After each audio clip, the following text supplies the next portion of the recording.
So hey guys, good morning guys. আপোনালোক কেনে আছে? আশা কৰোঁ আপোনালোক সকলোৱে ভালে আছে আৰু আপোনালোক সকলোৰে ভাল। গাইজ, এই মাত্ৰ ভাত খাই আহিলোঁ। আজিও মই ৰান্ধিছিলোঁ আৰু কি ৰান্ধি মই আপোনালোকক কৈ আছোঁ। আজি ৰান্ধনত আছিল ভাতকেৰেলা, আলু আৰু চয়াবিনেৰে মই আঞ্জা বনাইছিলোঁ আৰু পটল ভাজি কৰিছিলোঁ। তো আজি এই দুইবিধে ৰান্ধিছিলোঁ।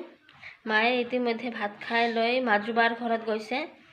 মাজুবা অসুখ হৈ আছে আৰু সেইকাৰণে অসুস্থ কাৰণে মাজুবাক চাবলৈ গৈছে। আবেলি হ'ব আহি পাওঁতে। আৰু এতিয়া মই ঘৰত আছোঁ, মোৰ ৰুমত আছোঁ। ভাত চাত খাই আহিলোঁ, এতিয়া ৰেষ্ট লৈ আছোঁ। তামোল খাইছোঁ গাইজ, শুকান তামোল। বাৰু আপোনালোকে শুকান তামোল খায় নে নাখায়? যদি খায় কমেণ্ট কৰক।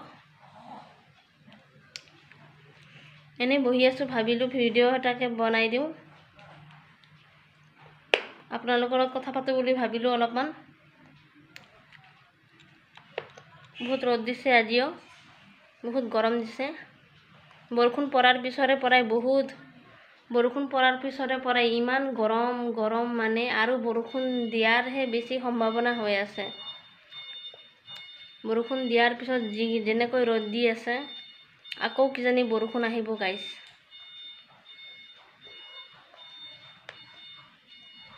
ৰুমৰ পৰা বাহিৰত ওলাবই নোৱাৰি, ইমান তামাম গৰম। ফেন নচলালে নহয়ে গাইজ, বহুত গৰম লাগি আছে। ফেনটো চলাই লওঁ।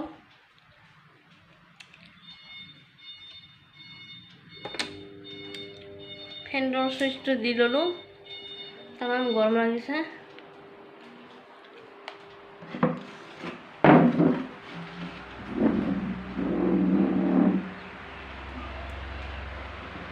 আৰু সৌটো হৈছে মোৰ বিচনাৰ মুহুৰিখন এনেকৈ থাকে। মই মুহুৰি বুলিয়ে কৈছোঁ, মই মুহুৰি বুলিয়ে কওঁ, আঁঠুৱা নকওঁ। মুহুৰিখন মোৰ এনেকৈ থাকে গাইজ, আপোনালোকে ইয়াৰ কাৰণে বেয়া নাপাব। মই এনেকৈ থৈ দিওঁ আৰু ৰাতি হ'লে পেলাই দিওঁ। শ্বৰ্টকাট মানে, ডাইৰেক্ট তুলি থওঁ আৰু ডাইৰেক্ট নমাই দিওঁ। তো এতিয়া মই বহি আছোঁ ফেনৰ বতাহত বহি ভাল লাগে গৰমৰ বতৰত। ফেন নহ'লে চলিবই নোৱাৰি। আমাৰ ঘৰততো গাইজ ষ্টেণ্ডিং ফেন নাইয়ে, চিলিং ফেন আছে। মানে মোৰ শহুৰ ঘৰৰ কথা কৈছোঁ, ষ্টেণ্ডিং ফেন নাইয়ে, গোটেইখিনি চিলিং ফেন। আৰু চিলিং ফেনৰ বতাহটো বহুত গৰম লাগে। ওপৰৰ পৰা যেতিয়া বতাহ দিয়ে, ৰ'দ দিলে ৰ'দৰ যিটো প্ৰভাৱ, তাপৰ প্ৰভাৱ পৰে তলৰ ফালে, সেইকাৰণে গৰম লাগে। বৰ্তমান ইয়াতে আছোঁ, সেইকাৰণে ইমান গৰমটো অনুভৱ কৰা নাই। মা আৰু দেউতাহঁতৰ ঘৰত গৰমটো কম লাগে আচলতে।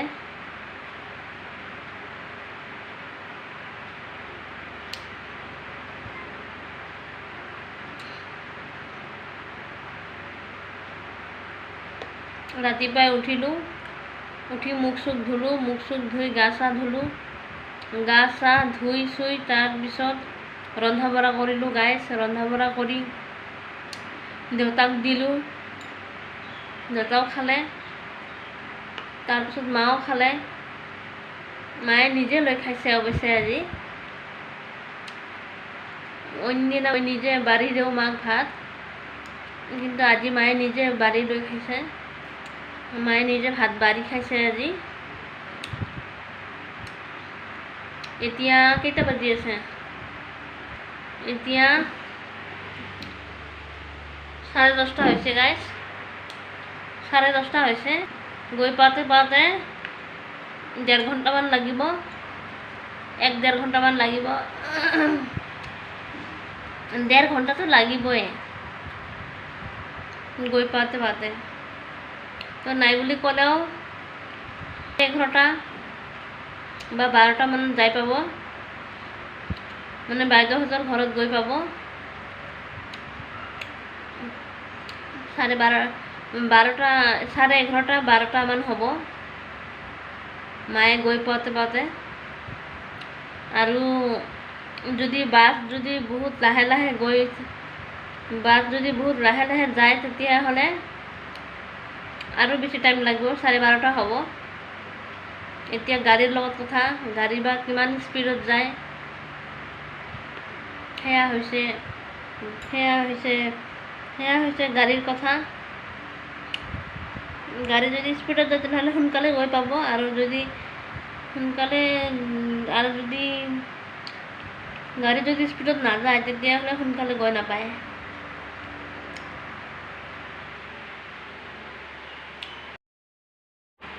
মায়ে ভালে ভালে গৈ পাওক বাইদেউহঁতৰ ঘৰত, মাজু বাহঁতৰ ঘৰত,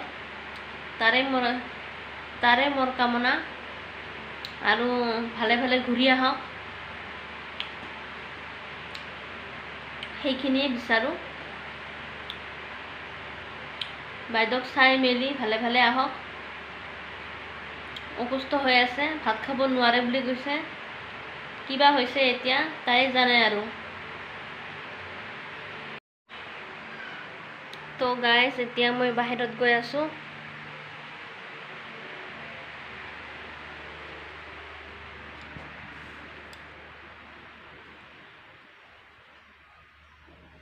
গাইজ, এটা বস্তু দেখুৱাম আপোনালোকক। আমাৰ ঘৰত এটা জলকীয়া গছ আছে, আৰু জলকীয়া গছত জলকীয়া ধৰিছে। বাপ্পা ঐ, কি ৰ'দ দিছে! বেক কেমেৰাৰে দেখুৱাই আছোঁ গাইজ। চাওক না গাইজ, কি ৰ'দ দিছে! পুখুৰীৰ পাৰত আছে।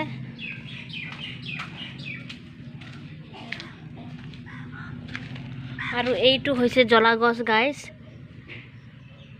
মই যি জলকীয়া গছৰ কথা কৈ আছিলোঁ সেয়া হৈছে এয়া চাওক গাইজ, জলকীয়া ধৰিছে। এয়া সৰু সৰু নাওমেন বহুত টেষ্টি গাইজ। এই জলকীয়াটো বহুত খাই ভাল লাগে, বহুত জ্বলা, টেষ্টি, পেটলা হয় গাইজ।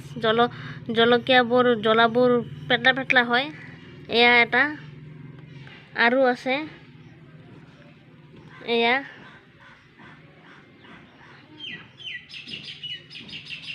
জলকীয়া গছটো বাগৰি গৈছে, তুলি দিব লাগিব।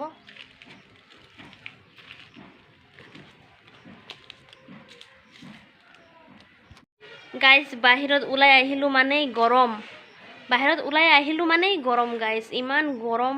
আৰু দেখা পাইছেনে? চাওক গাইজ, কিমান যে ৰ'দ দিছে, বহুত ৰ'দ লাগি আছে, ৰ'দ পৰি আছে মোৰ মূৰত। মূৰ গৰম হৈ গৈছে বাহিৰত অহাৰ লগে লগে, তামাম ৰ'দ দিছে।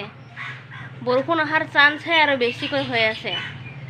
আকৌ কিজানি বৰষুণ আহিব গাইজ।